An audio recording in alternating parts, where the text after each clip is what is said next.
Subscribe. कबूतर बहुत रात हो चुकी है, काम करते करते और थक भी चुकी हूँ। आज घर जाना मुमकिन नहीं, इसलिए हमें इस जंगल में किसी गुफा में रात बितानी होगी। गुफा? इतनी रात में कहाँ से गुफा ढूंढ कर निकालेंगे हम? और इस अंधेरे पर कोई जंगली जानवर भी हो सकता है। हमें गुफा ढूंढ कर निकल ही पड़ेगा, वरना अगर बाहर रहे तो जंगली जानवर आकर हम लोगों को नोच नोच कर खा जाएंगे। तो फिर ठीक है, चलो धीरे धीरे गुफा ढूंढती हूँ और जब मिल जाएगा तब हम दोनों उसमें अंदर जाके रात बिता दूंगी। रात बहुत गफीर हो चुका है।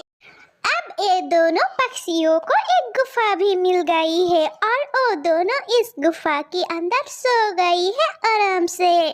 दूसरे दिन अब सुबह हो गई। पीकू चिड़िया, अब तो सुबह हो चुकी है। अब हमें घर की तरफ रवाना होगा, नहीं तो घर वाले परेशान हो जाएगा। देखो कबूतर, गुफा की दोनों दरवाजा है, लेकिन रात में अंधेरा बहुत था, इसलिए हमने तो देखा ही नहीं कौन सी दरवाजा से अंदर आई।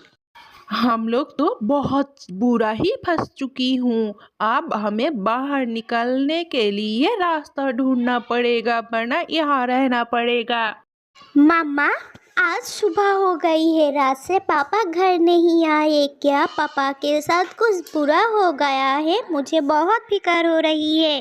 तुम फिक्र मत करो मेरी बच्ची, तुम रात से जगी हुई हो, तुम अब सो जाओ। तुम्हारी पापा जल्दी से जल्दी घर वापस आ जाएगा, फिक्र करने की जरूरत नहीं है। पहले बाबा आ जाने दो, और बाबा आते ही हम लोग खाना खाएंगे और फिर हम तीनों सो जाएंगे सुकून से। मेरी बेटी तुम सो जाओ, तुम्हारी बाबा जब आएंगे तब मैं तुम्हें उठा दूंगी। तब तक मैं तुम्हारे लिए और तुम्हारी बाबा के लिए खाने की इंतजाम करती हूँ।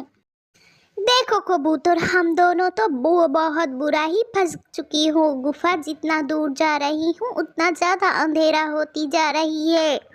यही तो देख रही हूँ मैं पीकू चिड़िया, मैं तो सोच भी नहीं सकती क्या हम लोग यहाँ पर फंस चुके हैं। हम लोग कैसे घर जाएंगे? जैसे तैसे हमें यहाँ से निकलना ही पड़ेगा, वरना घर में मेरी बीवी बच्चे बहुत परेशान होंगे। और लोग मेरी बारे में क्या क्या सोचेंगे।